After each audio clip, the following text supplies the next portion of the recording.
23. Escape is a word written in the dirt by the dead. You emerge onto a hill overlooking the city. It seems your interest in the spirit of tea-sipping, health, and knowledge has been reciprocated with divine benevolence. You have escaped. With the town of Ya'aman behind you, you pause for the first time since the fire, since the vision. The earth has turned away from the sun, but its last light catches you on the hill. You feel exposed and lit up, but it is the light of knowledge and a special time for your ritual connection to the power beyond, the power you call for healing. You take a deep breath and cup your hands. Water fills them and you drink it down. You shake out your fingers and watch the beads of water sail through the air and fall into the long fingers of the dry grass. The dwarves shift their feet in the grass awkwardly, the same feet that led you through the fog and smoke around the Gold Dragon Tavern. Their long experience in the blind darkness of underground tunnels told them which way the paving stones rose, and soon you reached the town wall.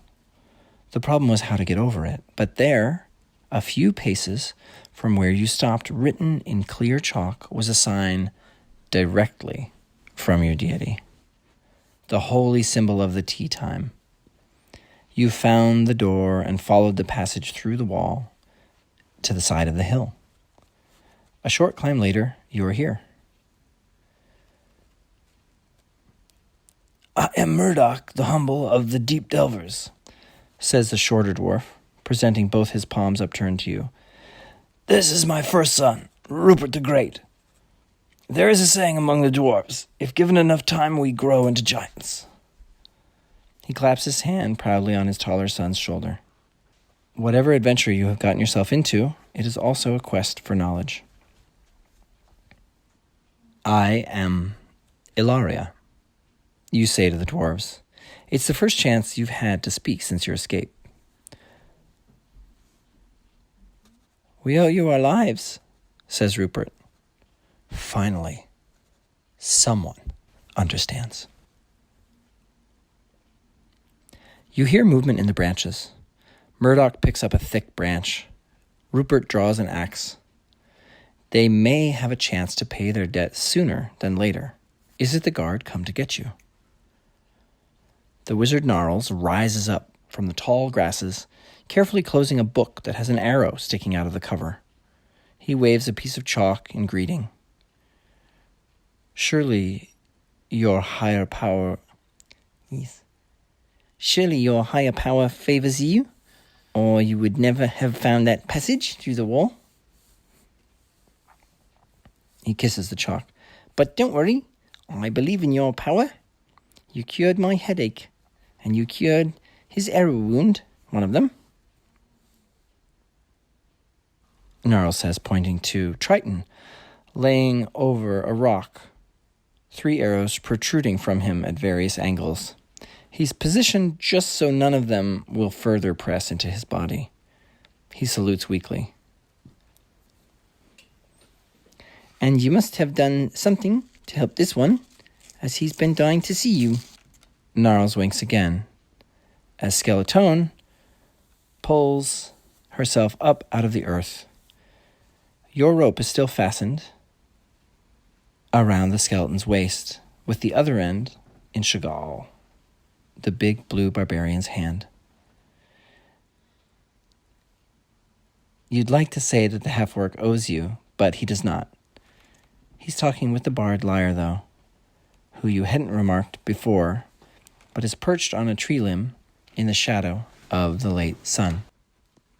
"Why do I feel like I walked into an ambush?" "Because you have. It's just that you're not the target of the ambush." Gnarl smiles again good-naturedly. He whispers to you, "Let's just move along before they change their minds." Edmund gives you a false smile. Blood has dried like a new collar around his neck. His face is no longer covered in red. If anything, he seems to have cleaned up and applied a fresh mask and rouge. "Come along, Phoebe," says Edmund to the hunched ranger. You spy him now, limping quickly into the woods. "You know these woods, don't you?" Though you're all recently met, you have a fast rapport. So much has happened in so little time, and the more you do, the faster you must move. A faint sound of a hound. You set out at a jog under the thickening blanket of dusk. The ranger Phoebe guides the way. He knows this country. Do you trust him? He and Edmund confer, and suddenly you veer away from the stream. Gnarls gives you a concerned look.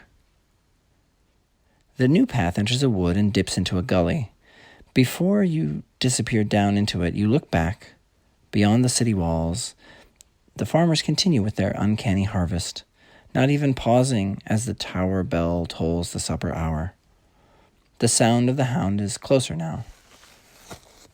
You make out a figure on the hilltop. It looks like a tree at first, and then it separates from the others, and you assume it to be a very tall person. But it must be a trick of the light. No one is 20 feet tall. You follow a stream to a country estate. A large manor house lies behind a wide yellow barn. You walk through the long grass, led by Edmund, whose key unlocks the barn door. Inside, Chagall pushes the dwarves, the skeleton, and Phoebe the hunched ranger. That's how far that trust led, you suppose. Edmund invites you in for tea. Tea. It's just what you want. How does he know? It's the warmth of his smile that snaps you out of it. Aside from how at ease Edmund seems in locking people in his barn, there is something else amiss. Something that you're forgetting. The map. You look down. He has nearly extracted the white bone tube from your belt. You slap his hand away. He turns smartly on his heel and lets the porch door slam closed behind him. So much for tea.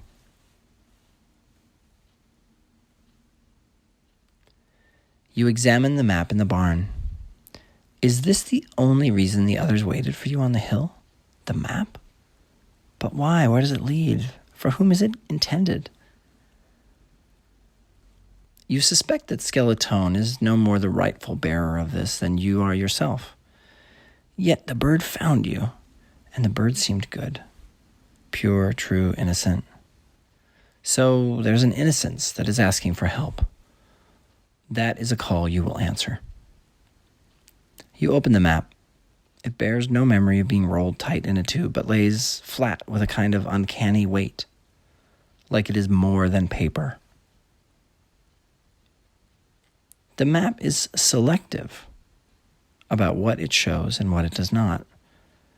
The town of Yaamon, the most obvious feature to you, is nowhere marked.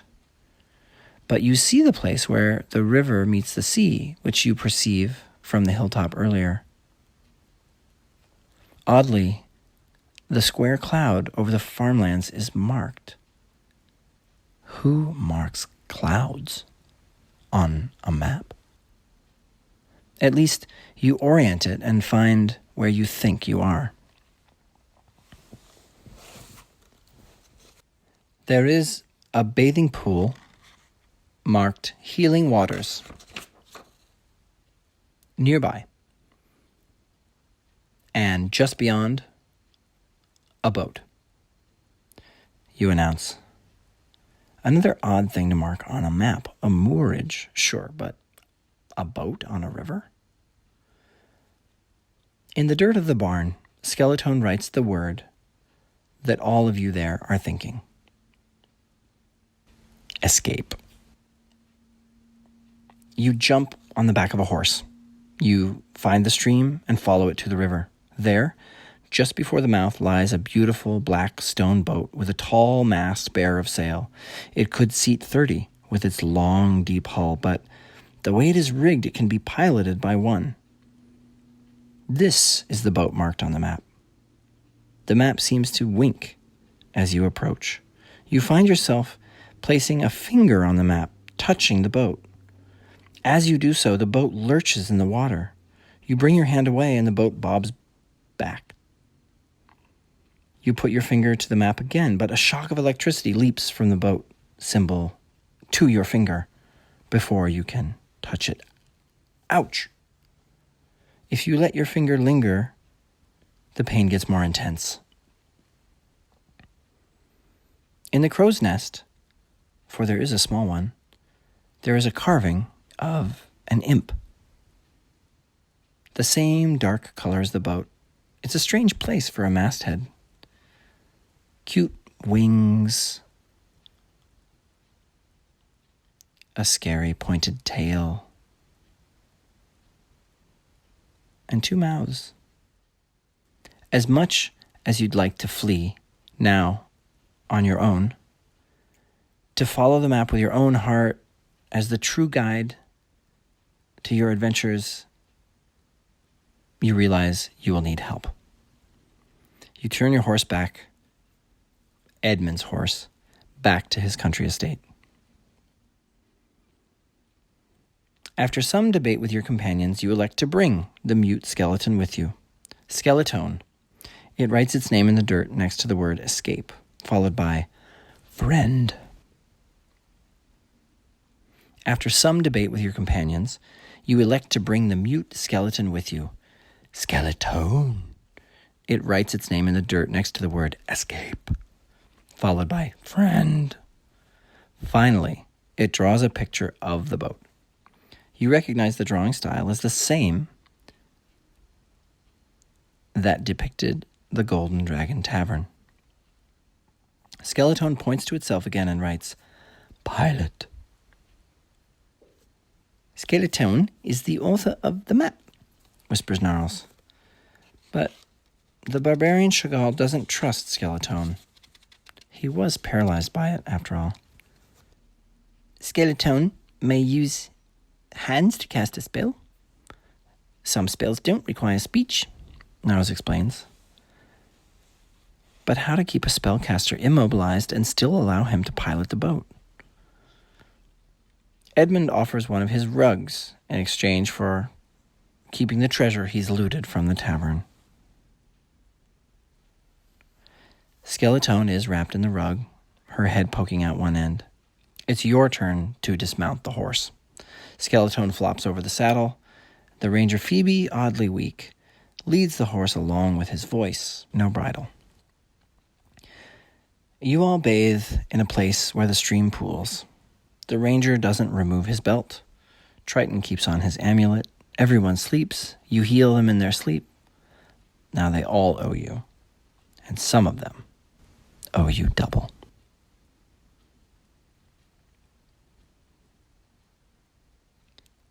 Ever since I put on this belt, I've been a crack shot with the bow, says Phoebe, stepping unsteadily out of the clear, cold water. Have you noticed any other effects of wearing the belt? I mean, you ask. No? Phoebe thinks a minute, his hand scratching the moisture from his dripping chin whiskers. But I have noticed, and this is separate from the belt entirely, that I may not be as strong as I once was. He grunts and uses both hands to lift the damp towel off of a tree branch. Triton nods.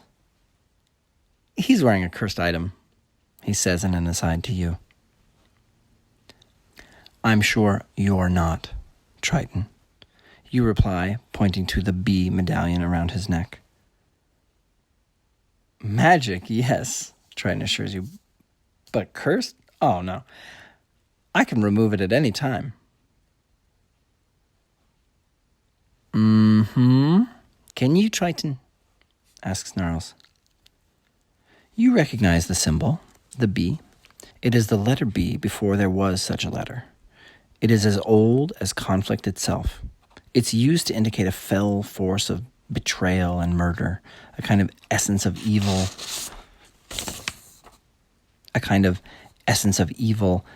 a power of misdeed that you prefer not to have around. You clutch your own symbol of devotion in one hand and sip your tea in the other. Why would I remove it? Triton's hand finds a tree branch overhead, and he pulls himself up, one-handed out of the water. His arms are scored with scars. A pimple in his neck attests to where he had an arrow removed. But he is clean and glistening, in his naturally mauve complexion, without dirt or muck. He does another pull-up, still with just the one hand. It's an impressive display of strength. I couldn't do that yesterday. Phoebe pants with the effort to dry between his toes. Probably just ate some bad cheese, Phoebe explains. Always had trouble drying my toes anyway. I ate cheese that day my strength dropped, and I hadn't had cheese for a few days.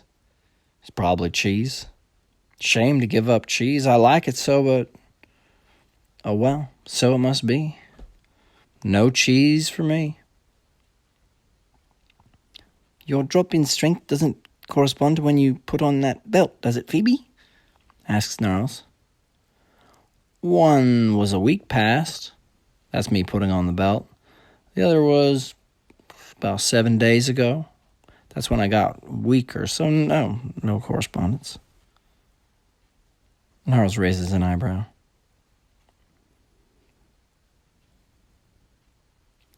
Perhaps you'd best stay behind, Phoebe. Take care of the horses, you suggest? A capital idea, says Edmund. He's washed and wearing a new suit of black and white silks. He hands Phoebe the ring with the key to the barn. It's heavy in Phoebe's hand. Feel free to graze him anywhere and sleep in the servants' quarters yourself. I wouldn't dream of you sleeping in the barn, commoner Phoebe. This is for your own good, Phoebe. Gnarls makes a sudden grab for the belt. Two of his own hands and a third conjured disembodied hand floating and undoing the belt buckle, but every time it's undone, there seems to be another underneath it. 2 buckles, 3 buckles. By the time the third is undone, the first has done itself up again. You lend your own hands to help, but it's no use. My magic belt. I know you want it. Everyone does. But no. It's loyal to me.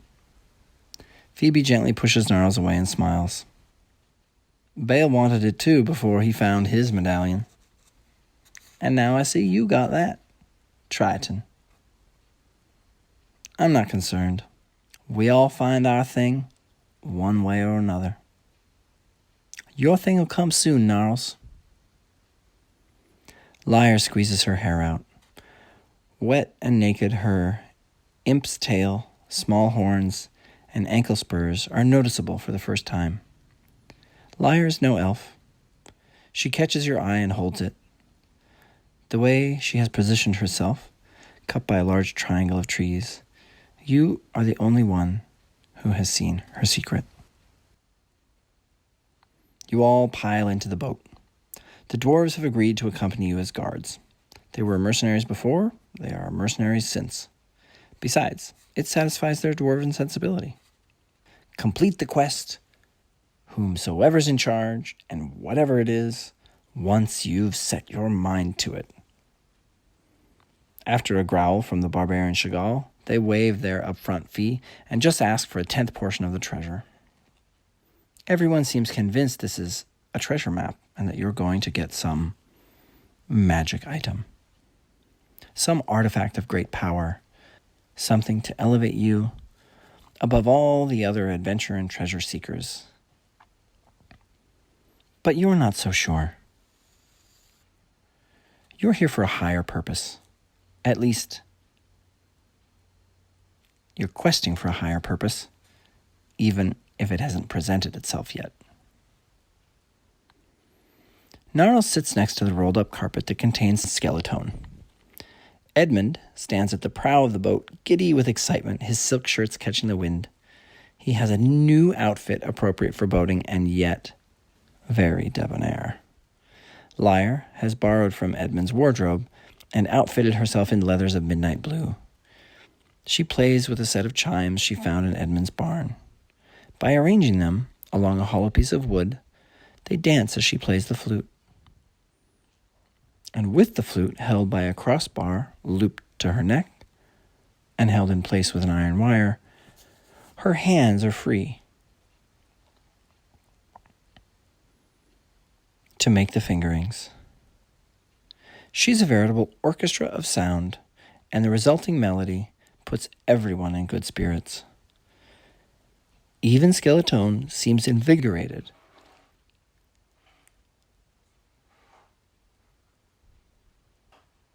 Though the skeleton glances now and then up at the crow's nest as if waiting for something from there. Nothing there but a carving, a statue on the side of the mast.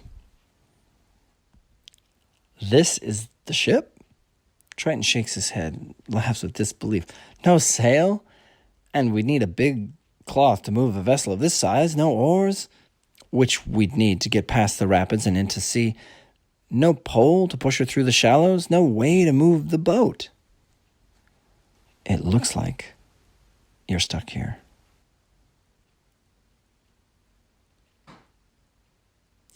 On an impulse, you open the map up for Skeleton.